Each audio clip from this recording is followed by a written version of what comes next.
Olá, sejam muito bem-vindos para mais esse vídeo aqui no nosso canal. Estamos com tempo, estamos com um pouquinho de tempo, estamos trabalhando, estamos conseguindo dar atenção a vocês aqui. Uma demanda que é muito grande de muitas pessoas que nos acompanham, muitos são obreiros, pastores, membros, e eles dizem o seguinte: olha, eu queria saber por que os obreiros da Universal, eles na sua maioria não são ricos. Por quê? Qual a razão disso?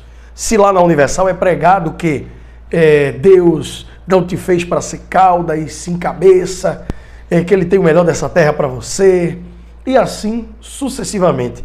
Por que razão os obreiros que estão na linha de frente desse combate à libertação, à cura, e inclusive para orar pelas pessoas que precisam de oração, eles não têm uma vida financeira que corresponda a tudo aquilo que é pregado há 45 anos pela Igreja Universal? E é claro que esse é um assunto que vale a pena a gente trocar ideias aqui. Por quê? Porque nós sabemos muito bem que a Universal ela tem uma proposta muito agressiva no que se refere à cura, à libertação, à construção da vida familiar, ao batismo com o Espírito Santo. Mas uma das coisas que ela prega muito e que ela é muito conhecida é o fato de pregar a prosperidade para os seus integrantes, quer sejam os pastores. Muito embora o discurso que é usado é que os pastores não têm nada no seu nome, porque a sua vida, elas foram entregues para ser oferecidas em oferta viva pelas almas. E então isso começa a valer na verbalização dos obreiros para os membros. E muita gente pergunta, por que os obreiros eles não são ricos, já que eles estão na linha de frente desse combate, dessa luta, para que as pessoas tenham uma vida melhor?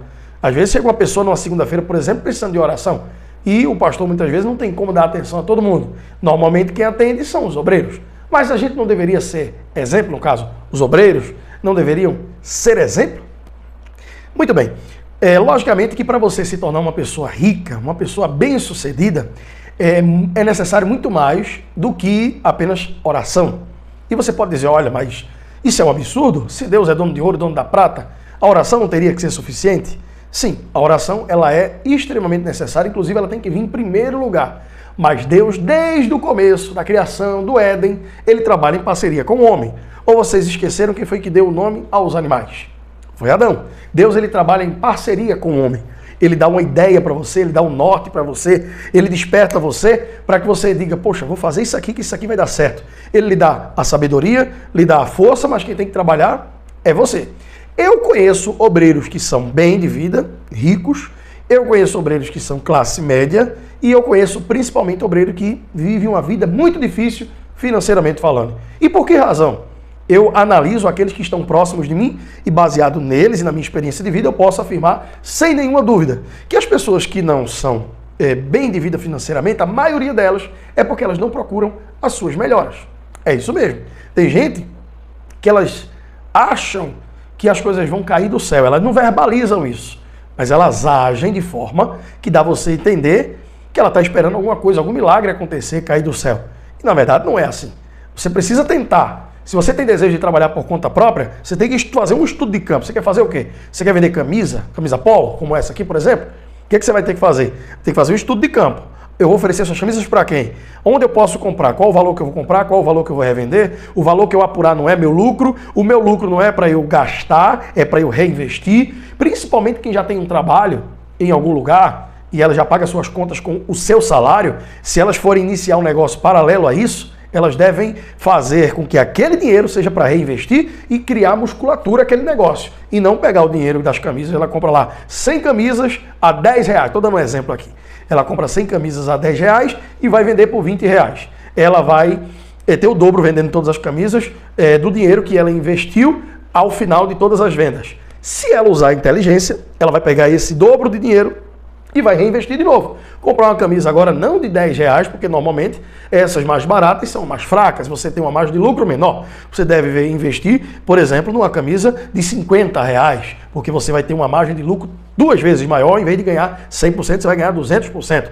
E a partir daí você vai criando musculatura. Enquanto isso, você está aqui com o seu trabalho, pagando as suas contas e fortalecendo aqui a sua fonte de renda, que é a segunda e que pode se tornar a primeira.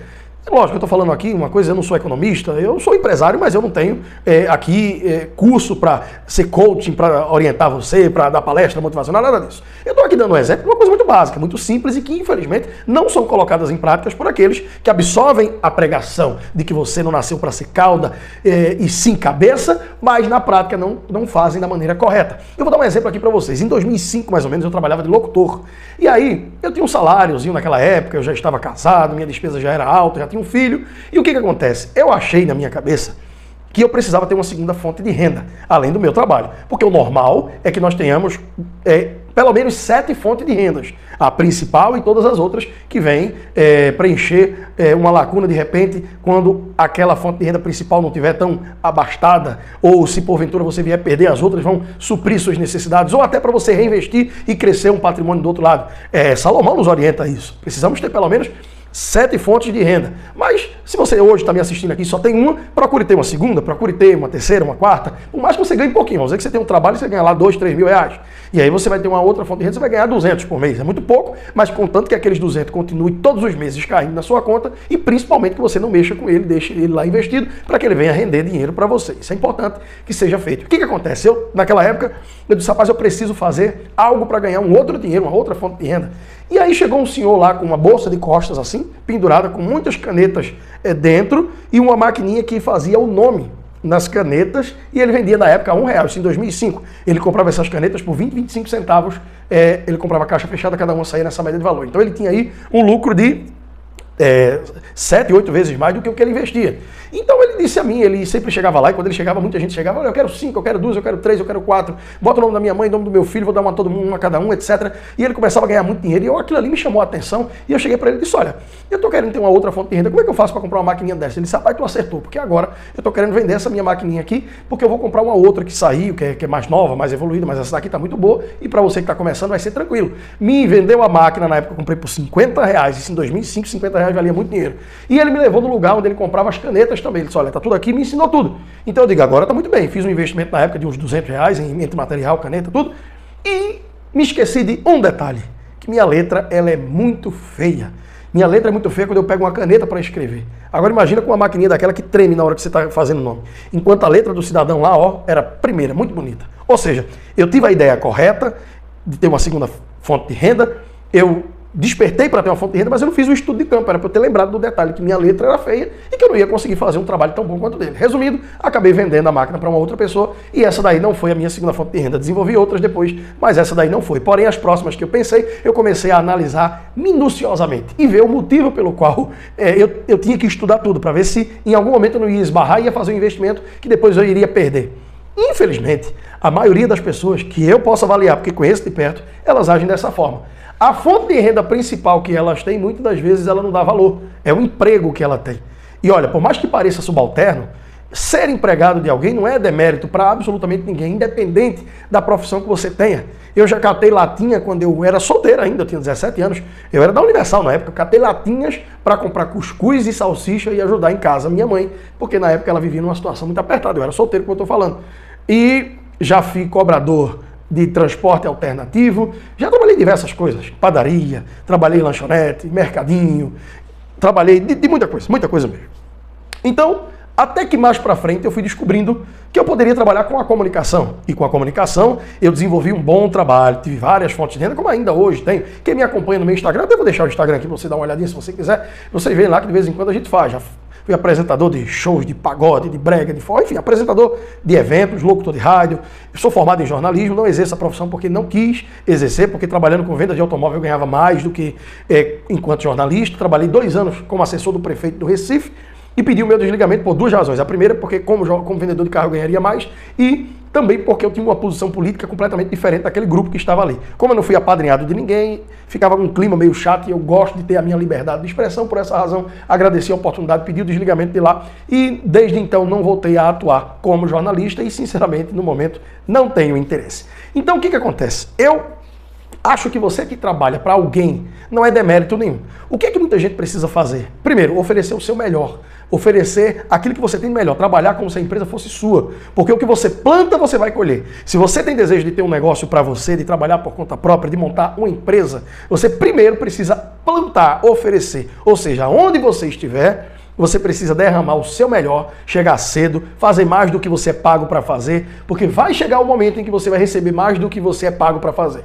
Então, tudo isso é semente que você planta. Na medida em que você plantou, mas está com a visão, você tem que ser visionário, olhar para um lado, olhar para o outro e ver qual nicho que você se identifica, o que é que vai lhe dar prazer em fazer e o que é que você precisa fazer para chegar naquele objetivo. Para poder, por exemplo, a gente montar uma loja de automóveis, o valor agregado dos automóveis é um valor muito caro, então a gente precisou de muito tempo para fazer um ajuntamento de recursos para isso. Não é diferente de você, por exemplo, vender roupa, vender sapato, sandália, você precisa de um valor menor. Porém, cada coisa tem a sua proporcionalidade de retorno. Mas enquanto eu trabalhava como vendedor de automóveis, eu dava o meu melhor e por essa razão não faltava emprego para mim em lugar nenhum. Todas as pessoas que me conheciam tinham um desejo de que eu fosse trabalhar para eles, porque eu dava muito resultado, porque eu fazia realmente o meu melhor. E hoje na minha empresa eu não aceito que ofereçam para mim menos do que o que eu oferecia, porque não foi isso que eu plantei. Então eu falo com autoridade e trabalho com essa autoridade. Se a pessoa não consegue atender minha expectativa, nós agradecemos, pagamos tudo que a pessoa merece receber, tem direito de receber e simplesmente dispensamos. E se não tiver ninguém para colocar no lugar, não tem problema, porque eu sei fazer absolutamente tudo e eu mesmo fico lá e faço, juntamente com o meu sócio que também trabalhava na área e sabe, também domina tudo. Então a gente consegue atender às nossas próprias necessidades, até que chegue uma outra pessoa que venha de fato ocupar aquele espaço com todo o valor e com todos os requisitos para preencher a vaga. Então, muitos obreiros não têm uma condição financeira positiva porque não oferecem o seu melhor no seu trabalho, porque acha que as coisas vão cair do céu, porque acha que eles têm que pedir demissão, como eu conheço um, que na época trabalhava numa rede de armazém de construção muito famosa aqui no Nordeste. E ele disse, olha, a partir de hoje eu não trabalho mais para ninguém, vou trabalhar por minha conta. Foi vender cachorro quente. Mas ele tinha preguiça e não tinha compromisso consigo mesmo. Na empresa em que ele trabalhava, ele pegava às 7 da manhã, largava às 7 da noite com 2 horas de almoço, ganhava lá o seu salário mais umas horas extras, estava tudo bem.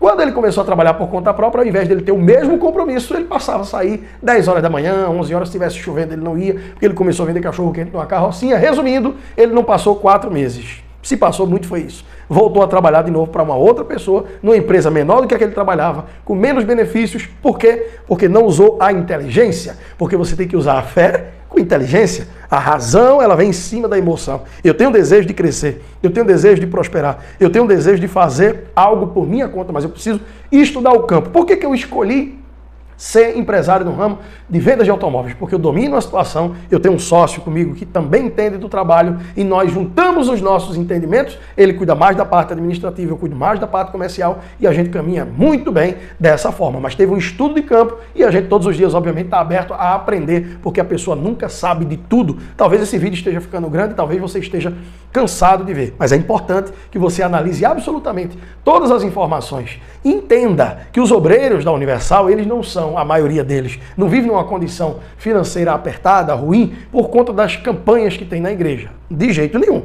Eles vivem numa condição, a maioria, os que vivem, eles vivem numa condição difícil financeiramente porque não colocam em prática aquilo que eles aprendem, aquilo que eles leem na palavra e aquilo que eles escutam, sobretudo nessas reuniões de congresso, que eles dão toda uma atenção a essa área financeira. Então, assim, não é culpa da igreja, é culpa da pessoa. Eu não posso colocar em ninguém a culpa de um fracasso meu. Não. O único culpado pelo meu fracasso, se ele existir, serei eu mesmo. Assim como o responsável pelo meu sucesso sou eu mesmo. Estou falando isso humanamente falando, claro, porque se Deus não estiver adiante dos nossos projetos, nada vai dar certo. Mas, humanamente falando, a responsabilidade está nas minhas mãos. De eu segurar com as mãos, de eu estudar, de eu analisar, de acordar cedo. Eu estou aqui em casa agora, um cliente fala comigo pelos sites de anúncio, eu respondo na mesma hora. Se for preciso, ligo na mesma hora. Antes de ontem, viajei de Pernambuco para Paraíba, para João Pessoa, capital da Paraíba, para entregar um veículo, porque o rapaz que comprou pela internet não tinha como vir porque estava de bebezinho pequeno. Ele e a esposa não podia sair de lá para cá. Perguntou se eu levava, eu disse que levava. Saímos 10 horas da manhã, voltamos 4 horas da tarde. Exatamente porque a gente entende do mercado e tem que fazer. Se você quer ter um resultado diferente, tem que fazer um trabalho diferente. Se quer ter um resultado que a maioria não tem, tem que fazer o que a maioria não faz. Se você faz tudo igual, você vai ter tudo igual. O que a gente vê?